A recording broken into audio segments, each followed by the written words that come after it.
আচ্ছা ভাই, অনেক সময় দেখা যায় যে আমি কুরবানির পশু ক্রয় করতে গেছি, তো আমি জিজ্ঞাসা করলাম যে বিক্রেতা আছে তাকে যে ভাই আপনার পশুটা কি প্রাপ্তবয়স্ক হয়েছে কিনা। অনেক সময় দেখা যায় যে ওই লোক মিথ্যা কথা বলে যে ভাই হয়েছে হয়েছে, অথচ বাস্তবে হয় নাই। তো এই ক্ষেত্রে কি আমার উপর ওই জিম্মাদারি? আসসালামু আলাইকুম রহমতুল্লাহি ওবরাকাতু। রাকিব ভাই কেমন আছেন? ওয়ালাইকুম আসসালাম রহমতুল্লাহ বারাকাতু। আলহামদুলিল্লাহ ভাই, আপনি কেমন আছেন? আলহামদুলিল্লাহ ভাই, আমি খুব ভালো আছি। তো ভাই এখন তো জিলহজ মাসে চাঁদ উঠে গেছে, সেই হিসাবে আমরা সকলেই তো যারা কুরবানি করে, এখন বর্তমানে কুরবানি করার ক্ষেত্রে তো কুরবানির পশু ক্রয় করবে মানুষ। কুরবানির পশু ক্রয় করার ক্ষেত্রে আমরা কী কী বিষয় লক্ষ্য রাখা উচিত, বা কী কী বিষয় মানুষ সতর্কতা অবলম্বন করা উচিত, যদি একটু আমাদের দর্শকদের উদ্দেশ্যে বলতেন তাহলে খুব ভালো হতো। ভাই, জিলহজ মাসের চাঁদ উঠেছে, যেহেতু আজকে 1 তারিখ।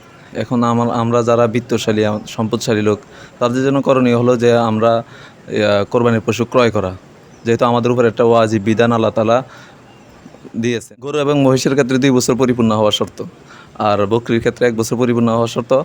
আর যদি ভেড়া দুম্বা কোরবানি করা হয়, তাহলে এটা 6 মাসের ঊর্ধ্বে হতে হবে এবং নজরে এটা অনেক বড় মনে হতে হবে। আচ্ছা ভাই, অনেক সময় দেখা যায় যে আমি কুরবানির পশু ক্রয় করতে গেছি, তো আমি জিজ্ঞাসা করলাম যে বিক্রেতা আছে তাকে যে ভাই আপনার পশুটা কি প্রাপ্তবয়স্ক হয়েছে কিনা। অনেক সময় দেখা যায় যে ওই লোক মিথ্যা কথা বলে যে ভাই হয়েছে হয়েছে, অথচ বাস্তবে হয় নাই। তো এই ক্ষেত্রে কি আমার উপর ওই জিম্মাদারি বর্তাবে নাকি? না না, যদি আমি তাকে জিজ্ঞাসা করে নিই, গরুর মালিককে, যে আপনার গরুটা 2 বছর পরিপূর্ণ হয়েছে কিনা, তো উনি যদি বলে হ্যাঁ 2 বছর পরিপূর্ণ হয়েছে, তাহলে এটা আমার জিম্মা থেকে বাইর হয়ে যাবে, এটা ওনার জিম্মা চলে যাবে। তবে আমার জন্য করণীয় হলো এটাকে দেখে শুনে যাচাই করে ক্রয় করা, যারা বোঝে তাদেরকে জিজ্ঞাসা করে ক্রয় করা।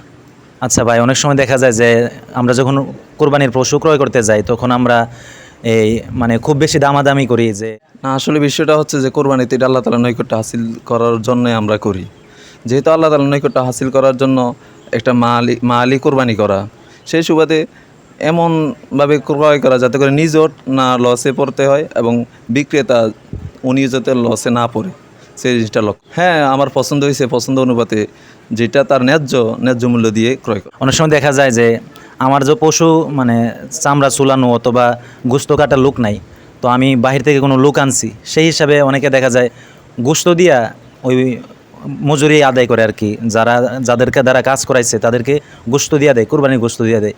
না, যদি আমরা গোস্ত কাটার জন্য কোনো লোক ভাড়া করি, তাহলে তাকে তার পারিশ্রমিক দিতে হবে। যদি গোস্ত দিয়ে তার পারিশ্রমিক দেওয়া হয়, তাহলে তার কোরবানি সহি হবে মানে না। গোস্ত চাইলে দেওয়া যাইব, তবে পারিশ্রমিক দিতে হইব। গোস্ত দিতে পারে হাদিয়া স্বরূপ।